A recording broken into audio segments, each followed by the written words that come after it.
안녕하세요. 미국 주식 성공 투자로 여행을 원 없이 다니고 싶어하는 욕망덩어리 미국 주식 인간 지표입니다.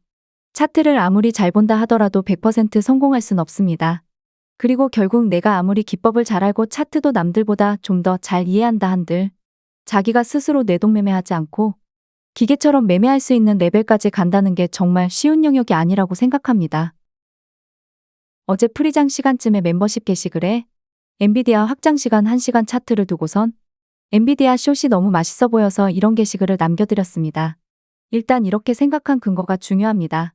그냥 저항 맞고 떨어질 것 같으니까 숏 치는 것도 물론 맞는 소리겠지만 제가 활용한 스토캐스틱 파동 기법에서는 스토캐스틱 대파동의 저점을 높이는 쌍바닥이 나오지 않는 이상 40일 이평선을 한 번에 뚫고 올라가는 건 힘들다라는 판단을 했고, 또한 거기에 보통 다른 유튜버분들이 보지 않는 화면의 녹색 파동 기준에서는 아직 골드크로스도 나오지 않았기에 단기적으로 롱이 41 이평선까지 가는 건 오버슈팅이라는 생각이었습니다.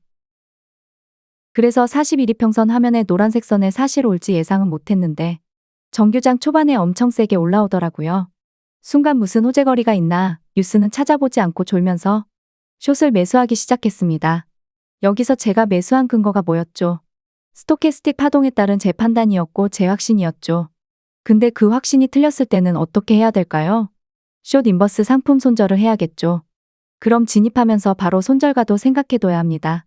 손절가 없는 진입은 도박에 가깝기 때문입니다. 근데 저는 이때 이미 엔비디아 롱이 있었기 때문에 롱 비중보다 당연히 숏 비중을 반 정도 들고 가면서 손절 안 해도 어차피 롱이 수익이면 그만이라서 손절가는 따로 생각을 하고 있지 않았습니다. 근데 롱이 하나도 없는 상태에서 숏만 진입을 한다면 당연히 숏 손절가도 생각을 했어야 합니다. 그 다음에 우리는 숏을 어디서 매도할 건지 생각해야겠죠. 내가 숏으로 진입해서 1에서 3% 먹으려고 들어가는 건 아니니깐요. 물론 여기에서는 확장시간 1시간 차트 기준이라서 수익률은 그렇게 크게 잡진 못합니다. 일단 기본적으로 우리가 수익 보려고 하는 위치가 롱이라면 전고점 부근일 테고 숏이라면 롱의 전저점 부근이겠죠. 물론 전저점 부근까지 롱이 다시 내려갈지 안 내려갈지는 저도 모릅니다. 근데 기본적으로 숏을 진입을 한 이유가 최소한 롱이 전저점 부근까지는 가줄 걸 기대하고 매수를 한 이유입니다. 그리고 제가 가끔 이용하는 피보나치를 설정해서 엔비디아 본주 기준 134달러까지 가주면 숏을 다 청산해야지라는 생각으로 대충 퍼센테이지 계산해서 지정가 매도 걸고 잠이 들었습니다. 만약 전저점까지 안 가고 다시 위로 롱이 돌았으면 제 매도 계획은 실패가 되었을 겁니다. 여기서 반대로 우리가 롱충의 입장으로 상승 중 눌림 매수 기회가 왔다 칩니다. 우리가 눌림 매수 받은 이유가 뭘까요? 전고점까지 가고 거길 뚫고 더 가길 원했기에 매수를 한 거겠죠. 전고점까지 안 가고 3에서 5% 수익만 내기 위해서 매수했다. 그런 분들도 있을 테지만 대다수의 투자자분들은 최소한 롱이 전고점까진 가줄 걸 기대하고 매수를 합니다. 이게 틀리고 맞고를 떠나서 이게 기본적인 주식 매수에 임하는 자세이기 때문입니다. 근데 전고점까지 못 가고 내가 매수했던 금방 바닥 저점을 깨고 더 내려가면 우리는 어떻게 대처를 할 것인가? 어제 장에서의 숏도 마찬가지입니다. 저는 롱이 전저점까진 가줄 걸 기대하고 숏을 매수한 거죠. 41 이평선에서 저항이 나올 건 어느 정도 기법으로 판단을 했더라도 그 이후에 캔들이 어디까지 내려가고 올라갈지는 알 수가 없습니다. 틀렸을 때 빠른 인정을 하고 바로 대응을 해야 합니다. 오늘 공개 영상에서 TQQQ 상승 중 눌림 매수 포지션 공유해드립니다. 물론 그게 추가 상승으로 이어질지 실패할지는 저도 모릅니다. 그냥 기계적으로 상승 중 눌림 매수 기회가 오면 매수받는 거죠. 확장시간 4시간 차트이며 하루에 4캔들 나옵니다. 트레이딩뷰에서는 오른쪽 하단에 ETH로 설정하시면 됩니다. 지금 현재 추세는 상승 중이죠. 언제까지 상승하다가 역배열 역추세로 갈진 모르지만 언젠간 가겠지요. 난 기다릴 자신이 있다면 역추세일 때 분할 매수 시작하는 게 오히려 더 좋은 기회일지도 모릅니다. 하지만 우리는 저도 마찬가지로 하루에도 매수와 매도를 하지 않으면 미쳐버릴 것 같은 매매 중독자들입니다. 전업 투자자도 아닌데 매일 수익을 내고 싶어 합니다. 저 또한 이걸 극복하기까지 시간이 많이 걸렸습니다. 그래서 최근에 공개 영상도 가끔 올리는 이유입니다. 매일 시황은 봐야겠지만 그렇다고 매일 매수할 필요가 없습니다. 내가 원할 때 내 기준에서 여기서 매수받았더니 성공 확률이 높은 편이다. 그렇다면 여기까지 오기 전까지는 굳이 내가 매수할 필요가 없겠구나. 이걸 깨우치면 주식으로 큰 손해보는 게 더 어려울 겁니다. 기준이 명확해지니깐요. 여기서 잡다한 기법 이론 보조 지표를 보다 보면 엘리어트 카운팅도 알게 되죠. 그래서 5파 상승 나왔나요? 이제 하락인가요? 3파가 가장 상승이 긴가요? 등등 잡다한 지식들이 쌓이게 됩니다. 최근 TQQQ 사례를 보면 이렇게만 오면 제대로 5파 상승 후 하락이 나왔습니다. 근데 현재 사례를 보면 이게 5파인지 3파인지 7파인지 9파인지 도무지 맞아 떨어지지가 않습니다. 그냥 카운팅 자체를 모르고 임하는 게 오히려 좋다는 게 제 결론입니다. 8월 블랙먼데이 역배열 역추세 진입점 모습입니다. 핑크색 동그라미 친 부분에서 상승 중 눌림 매수가 들어가야 합니다. 그러면 일단 우리는 롱 매도 기대치는 전고점일 거고 우리가 손절할 위치는 저점이 형성되고 난 후에 대략적으로 TQQQ 기준으로 마이너스 3% 정도 설정하면 됩니다. 손절가를 저점에 너무 딱 맞추면 스탑펀팅으로 털리는 경우도 많습니다.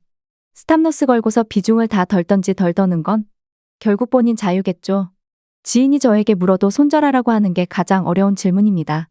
물론 매도도 어려운 영역인 건 맞지만요. 아무튼 이때는 전고점 못 가고 저점 깨면서 역추세 역배열의 시작점이 되었습니다. 그리고 좀 더 과거 6월달 눌림 매수 사례입니다. 여기서는 전고점 못 가고 다시 또 내려오면서 저점을 깰 것 같은 불안감이 밀려옵니다. 저점을 아직 깨지도 않았는데 이 정도 수익이라도 챙기고 도망갈까 고민을 하게 만들죠. 우리는 분명 전고점을 뚫거나 터치하면 매도할 생각이었지만 아직 전저점을 깨지도 않았지만 깰 것만 같은 하락의 매도 버튼에 손이 올라갑니다. 분명 7% 정도 수익 중이었는데 마이너스 되면 당연히 열받고 속쓰리는 건 어쩔 수 없으니깐요. 근데 여기서 이런 패턴을 많이 보다 보면 어떤 얄팍한 꼼수가 생기냐면 전고점 가기 전에 다시 한번 눌릴 걸 예상하고 풀매도했다가 다시 내려올 때 매수할 생각을 하게 되죠. 근데 그러다가 다이렉트로 전고점 뚫고 올라가면 완전히 매매가 망가지게 됩니다. 머리를 너무 쓰면 그런 사례도 있다라고 보시면 됩니다. 전저점을 깨기 전까지는 그냥 홀딩하는 거죠. 비록 그게 저점을 깨면서 손절이 나가는 안 좋은 상황으로 갈지라도 내가 매수받은 이유가 전고점에서 분할 매도할 생각이었으니깐 그러니까 매수받을 때까지 기다리는 것도 어렵지만 저점을 깨기 전까지 홀딩하는 것도 매우 어렵습니다. 수익이 5에서 10% 되었다가 다시 1에서 3%대로 줄어들면 마음이 흔들리는 건 어쩔 수 없으니깐요. 하지만 결국 그걸 이겨내는 게 결국 마지막 과정이죠. 최근 사례를 보면 11월 18일쯤에 TQQQ 매수를 받아볼 수 있었겠습니다. 그리고 기다리고 저점을 깨서 내 손절가 마이너스 3% 되기 전까지는 홀딩해보는 겁니다. 전고점을 뚫고 올라가고 있습니다. 현재 다시 눌림이 오고 있습니다. 과연 지금 지점은 인간지표가 기다리는 눌림 매수 기준에 성립되었을까요? 아직은 아닙니다.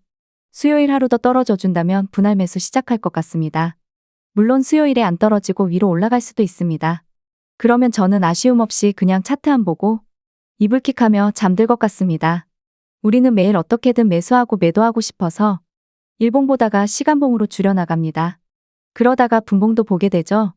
다만 그 타임이 점점 줄어들수록 우리가 얻을 수 있는 수익률도 점점 줄어듭니다. 비트코인 선물을 하는 분들이 1분봉 5분봉 보면서 레버리지 크게 쓰는 이유입니다. 1분봉에서는 0. 몇몇 프로 움직임에도 캔들이 심하게 반응을 하니깐요. 하지만 이걸 레버리지 안 쓰고 매수 매도하면 의미가 없죠. 그러니깐 여기에 레버리지 50배 100배 쓰는 이유이기도 합니다. 엔비디아 확장 시간 4시간 차트입니다. 여기서 더 떨어져 준다면 128달러 정도에선 분할 매수 시작해 볼만 할 것 같습니다. 거기서 반등에 실패하면 115달러대까지도 보입니다. 근데 당장 128달러대까지 갈지 말지 저도 모릅니다. 그냥 기다릴 뿐입니다. 기다렸는데 안 오면 많은 겁니다. 근데 기다리다 보면 결국에 옵니다. 그 기다리는 게 힘들 뿐이고 그리고 그 기다림을 이제 기다릴 줄 알게 되었다면 다음으로 익혀야 할 건 매수 비중을 어떻게 할 것인가입니다. 그 매수 비중이 점점 커지기 위해서는 확신이 들어야 합니다. 확신이 들기 위해서는 실전 매매가 많이 되어봐야 하고 실패했을 때 칼손절이 될 수 있어야 합니다. 이걸 제가 멤버십에서 조언을 드린다고 해도 결국 본인 스스로 익히는 게 나중을 위해서도 더 좋습니다. 다음으로 SOXL 차트입니다. 최근 저점을 아직 깨지 않았습니다. 저는 최근 저점 26달러 정도를 깨더라도 매수 안 할 것 같고 기왕이면 23달러 깨고 내려오면 그때는 SOXL 매수를 해보지 않을까 싶습니다. 기다렸는데 23달러 아래로 안 오면 많은 거죠. 굳이 내가 이동평균선 정배열인 TQQQ 혹은 엔비디아, 테슬라를 두고선 일봉에서도 역배열인 SOXL 투자를 해볼 이유가 없습니다. 물론 역배열에서 분할 매수 잘하면 큰 수익을 낼 수도 있지만 좀 더 리스크 줄여가면서 안정적으로 하려면 정배열인 상품에 눌림 매수 받는 게 오히려 좋습니다. 비록 눌림 매수가 실패하고 저점을 깨고 내려가도 손절가가 명확하니깐요. 다만 그 손실금을 빠르게 인정하고 손절할 수 있냐가 중요하겠죠. 오늘 밤 소비자 물가지수 발표가 있습니다. 나스닥이 위로 쏘면 저는 할 게 없는 거고 나스닥이 아래로 쏘면 감사입니다. 분할 매수 시작하겠습니다 하는 거죠. 다음 공개 영상은 이번 주말 혹은 다음 주 월요일이 될 것 같습니다. 부디 손해 덜 보고 수익 내는 한 주거나 분할 매수 잘해서 다음 주 수익 내시길요. 구독과 좋아요, 알람 설정은 무료입니다.